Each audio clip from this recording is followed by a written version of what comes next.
What's good, YouTube, and welcome to the house. I'm totally not devoid and empty of original content and ideas leading up through this amazing December ad revenue and depending on Banlist discussions for the channel.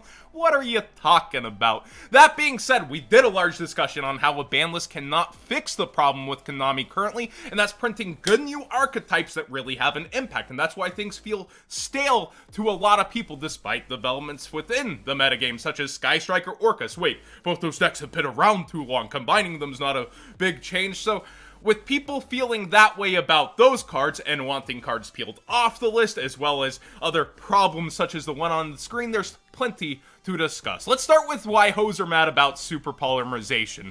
This card is freaking amazing, and that's why you're seeing going second decks appearing more within this developed metagame. You have a power play. When you have two cards doing so much for archetypes like Orcust and Sky Striker through the third hand trap, well, you need answers like this in the meta, even if it feels a little more unhealthy. And honestly, it doesn't do that much against Sky Strikers. It more so handles the most powerful typing within the game, Dark, which is why this needs to exist in its capacity. But over in March, we get Dual Overload, and it's going to become accessible from the extra deck in some senses with the Predaplant Link Monster, whatever it's going to be named for us. It comes out March, and that's after the January list, so people are looking for preemptive hits to stop things from getting insane. But we'll get another ban list before the WCQ, so stop freaking out. Konami's gonna have time to look at the developing meta, and I think Super Polymerization is a fine answer right now. Yes, it's very powerful for what it is. It's a quick play, so it's reactive,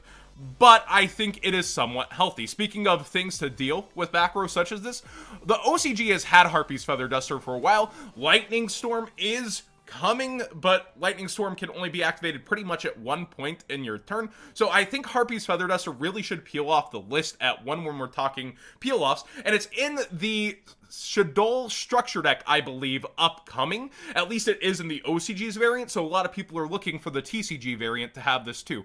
With us having Solemn Judgment here at 3, I don't think there's an excuse to not have Super Polymerization. Yes, the people are playing Unsearchable Back Row / Answers, but I think Harpies should be within this metagame along with the cards like Twin Twister and Cosmic Cyclone. We also have people talking about good old Halifibrax, aka Needlefiber, and that comes with a lot of things that got banned over in the OCG are taken care of early, such as Glow Up Bulb and Steam the Cloak. To this, I say, let's not hit it on the January list. Let's let it run around for a little bit. Let's see what it does here, since we already have Summon Sorceress banned, Firewall Dragon banned, and we're getting Halifibrax, aka Needlefiber, in this very unique metagame where let's give it a chance for some change. Let's see what this bad boy can do before taking care of it on an April or May list after its release, you know? Let's let this simmer and let them play some Yu-Gi-Oh!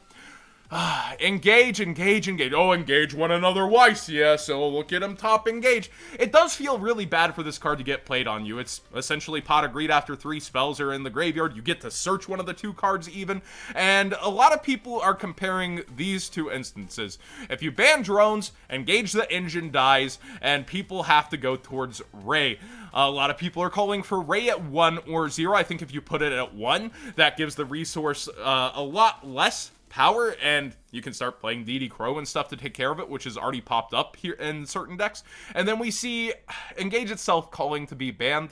I think if you do ban one of these 2, that it is an engine dies and it goes towards a deck. But if you take, I feel like you have to take care of Engage on some level, even if you put Ray to 1. Now, if you ban this and put Ray to 1, I think we limit the deck to a more interesting situation, but people will still try, and that's just what people are sick of. They want the deck dead. I just want to see it choked out a little more. I find it interesting how resilient it is after each and every hit. Orcust, there's only one way in my opinion to hit this. Well, there's really 2, but it's either to put Harpor to 1, making, you know, cards like Skullmeister all that more amazing, or you ban Galatea if you're really going for the throat of this engine / deck. I think that putting Harpor to 1 puts a choke point on the deck, a dynamic where hand traps really stop the engine from going, and I would like to personally see that if they're going after this deck. But if you hit this deck and you hit Striker, then there's other decks that have been around for so long that are just going to reclaim the top. You have Thunder Dragons, which are still very powerful and you can play in a combo form or pure. And you also have Solomon Greats in a much more aggressive form right now, able to use Transcode Talker, OTK, and also play a resource game back and forth. So how are you going to hit these? Are you going to go after Spinny? Is Thunder Dragon getting direct hits? It's been a long time. They've resold the cards. Let's see if they're going to go after these decks as well. A lot more people in my comment section have been saying, I'd like to see Solomon Great not hit at all. It's not that big of a problem, but I feel like when you hit the other top decks and you're trying to clear the way for new decks or clear the way for those other releases, Salad Boy's got to get slapped around a little more. Maybe something between either Foxy or Spinny. Mystic Mine is something that's left a lot of people's ban list discussions, and I just still hate this card conceptually. When you pair this with this, if you have an open spell and trap destruction, which again, we're lacking some forms of, it's so freaking powerful and annoying to play against. It's still a problem at the local level, not so much at the competitive level, because almost everybody is citing some form of spell and trap destruction, but I would really like to see mine just get slapped at least to 1. Peels off the list. I really like the Trap Pendulum Graph, and Double Iris has been called for by many people to come off. The Magicians have gone out of the way. A lot of people play Pendulums, and yes, I would like to see Double Iris come off the list, at least to 1. We also have Tribe Infecting Virus. I wanted to do this whole segment called Banlist Wasted Space for cards like this and Book of Moon. You have triple Subterra Guru within the metagame, and really, Book is still at 1. You find this to be the problem. People are playing Compulse and Lost One. Do you think they'll play Book of Moon to try to force the resource when they can just continue the turn otherwise? I don't see that happening, so put Book to 3. Put Tribe to 3. It is at the OCG. What are you scared of? The Mermail deck's returning? Like, come on. This is one I'm conflicted on. Tons of people are calling for Unicorn to peel off the list. I still feel like this is the card where you end up protecting it on the field that is also so amazing as a resource because you're able to pitch to grave and get a card back.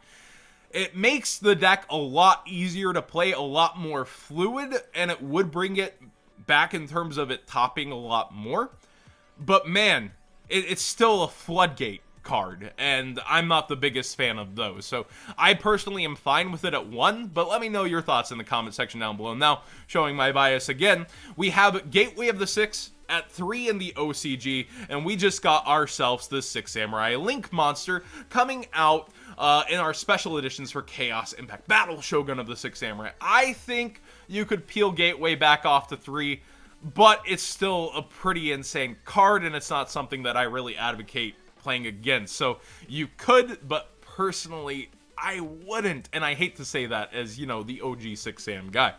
Maxi, this is either at 3 or at 0. I don't care what side of the fence you lie on. Not at 1, not at 2, 3 or 0. It's so much more powerful for whoever sees it first. So you either give I'm gonna make this fun, maximum chances of seeing Maxi for both players, or not at all. Do not make your past mistakes, Konami, going from 2, going to 1. We've seen how terrible that is. 3 or 0. All or nothing. Yes, there's more answers these days too. Called by the Grave, who takes care of it for an entire turn. We've got Ash Blossom. There are checks and balances more so to Maxi in the current metagame, and there is Nibiru running around too. I don't think it has to stay banned, but I would like it to stay banned personally. But if you're gonna peel it off, maximum Maxi. This has come up in every single comment section whenever I mention the ban list. I just can't see Masterpiece being healthy ever, period. This card gains immunities to pretty much everything, has quick pops, unlike the new cards that they're printing that are immune, and I just don't think it would be good. True Draco, still very powerful, even if you take care of Sky Strikers, which is how True Draco's currently topping, being able to use Striker Draco. I don't like Masterpiece as an option. Draco has been around for so long, kind of like Dante. Is it really becoming the hero? I don't think so. The community still is pretty outspoken about how they dislike how Draco plays, but it is the simplest entry point deck into the game.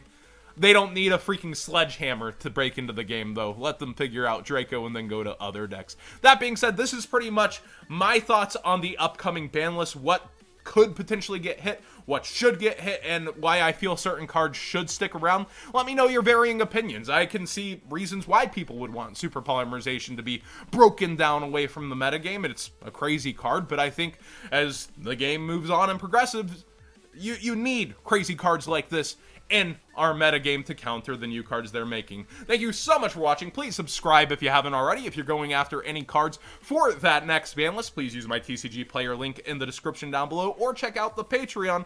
I do mailed gifts at, I think, around the $20 tier, and there's also things to do with the P.O. box before that, so check that out as well. And like the video if you enjoy these ban list discussions, totally devoid of any originality besides my own opinions.